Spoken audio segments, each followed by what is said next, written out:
నేను రావాలని కానీ నేను వస్తే బాగుంటుందని కానీ ఆయన ఎప్పుడు అడగలేదు, ఆయన అడగలేదు. నేనే ఆయన చెప్పాను, రవి నాకు ఇలా రావాలని అన్నా కూడా ఆయన రైతు బ్రదర్ మీకు ఇబ్బంది అవుతుంది అని ఆయన అన్నా కూడా ప్యూర్లీ నా కాలే. ఆయన వద్దన్నా కూడా అసలు లేదు కదా, నాకు రావాలన్నా నాకు రావాలి.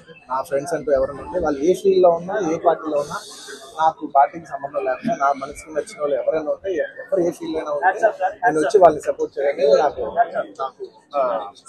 మనసుకు నచ్చితే చేస్తాం బ్రదర్.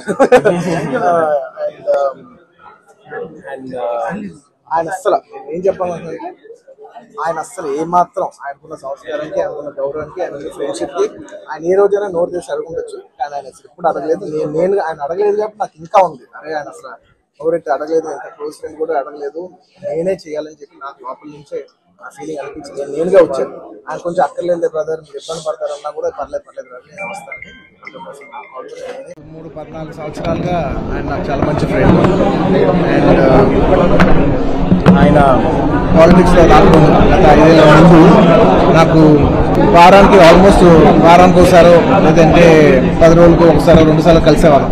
కానీ గత 5 ఏళ్ళుగా ఆయన ఆల్మోస్ట్ నాకు 6 నెలలకు ఒకసారి కలుస్తాను అనమాట. అక్కడే తెలిసింది నాకు ఆయన ఎంత కష్టపడుతున్నాను. నిజంగా ఎంత కష్టపడుతున్న మనిషి కోసం వచ్చి నిల్చోవాలని నాకు లోపల నుంచి అనిపించి నేను ఇవాళ వచ్చాను. క్లోజ్గా ఫాలో అవ్వాలి తెలుసు. లాస్ట్ టైం ఆయన ఫస్ట్ టైం పాలిటిక్స్లో వచ్చినప్పుడు ట్వీట్ పెట్టాను. నాకు అప్పుడు ఎక్కడో నా మనసుకి నాకు సరిపోలా ఒక ట్వీట్ అనేది. నాకు అంత క్లోజ్ ఫ్రెండ్ ఆయన జస్ట్ ట్వీట్ పెట్టడం ఏంటి, అది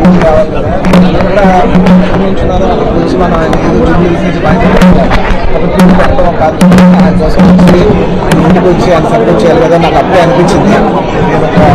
నేను మా వైఫ్ మాకు బెస్ట్ విషయం చెప్పడానికి రవి గారి కోసం వచ్చాను.